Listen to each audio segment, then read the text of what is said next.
I'm not sure who this message is for, but if your chest feels tight every time you think about money, retirement, or your future, you are not alone.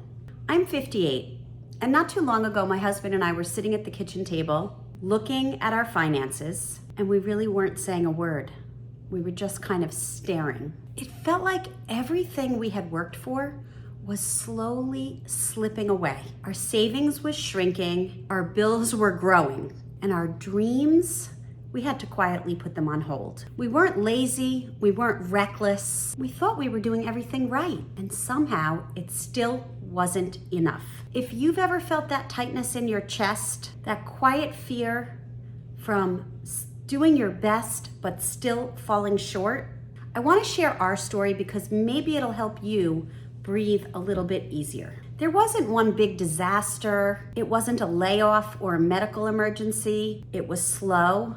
It was subtle, but it was relentless. We'd go to the grocery store and suddenly the $100 bill at the checkout was now $170. Filling up the gas tank used to feel like a little errand. Now it felt like a major hit to the budget. And even though we were being cautious, turning off lights, cutting extras, utility bills just kept climbing. The worst part is that we weren't living large and we weren't overspending. And we found ourselves pulling from our savings month after month just to get by. One month, going over our bank statements, I said out loud, "We're not buying anything extravagant.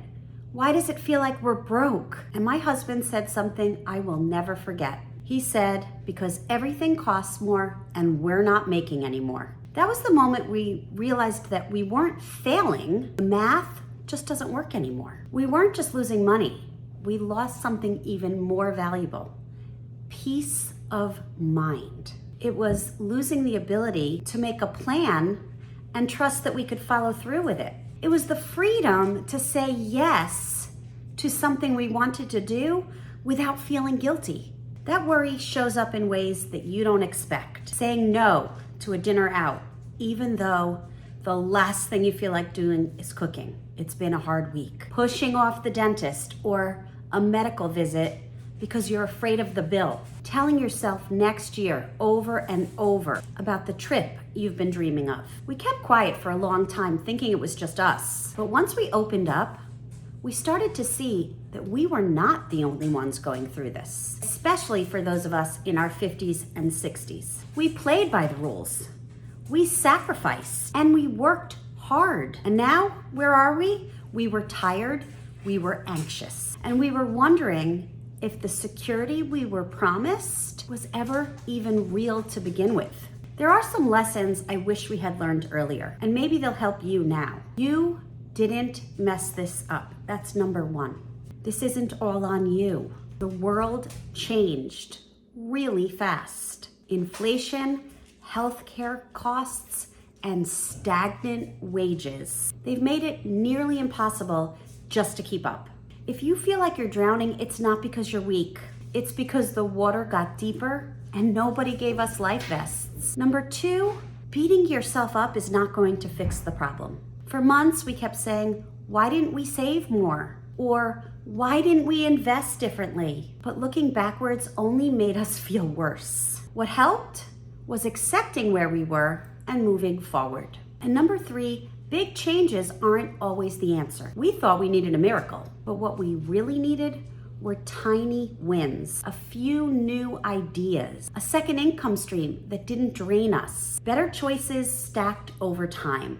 And those small shifts started to change everything. We used to think security meant reaching a magic number in our savings account or having the perfect retirement plan. But now, security means just having some breathing room. It means not panicking when the unexpected bill comes in. It means knowing that we have a little bit extra. Not a lot, just enough to say yes to life again. Here's what security looks like for us now.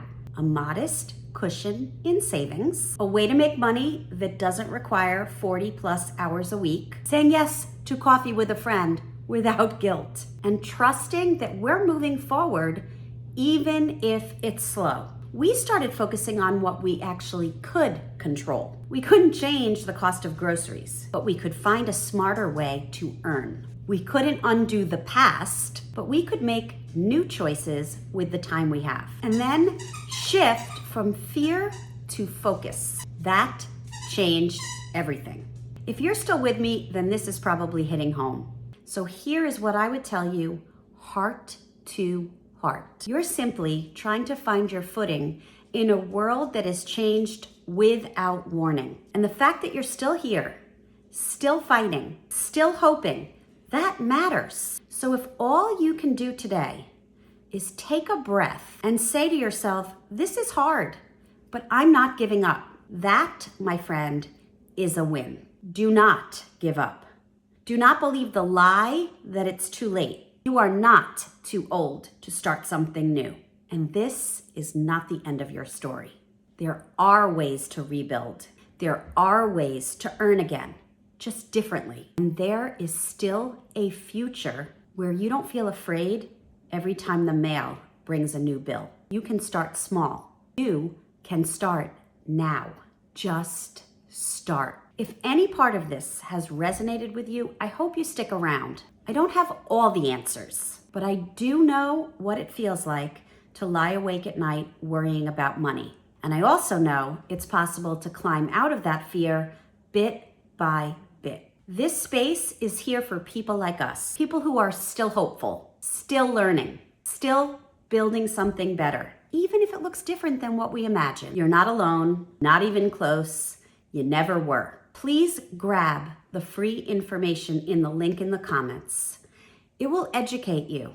You will learn about the different ways that you can earn money from the comfort of your home, without a big investment, without a lot of time. Just get the information. Educate yourself, my friend, because there is a better way. I'll see you next time.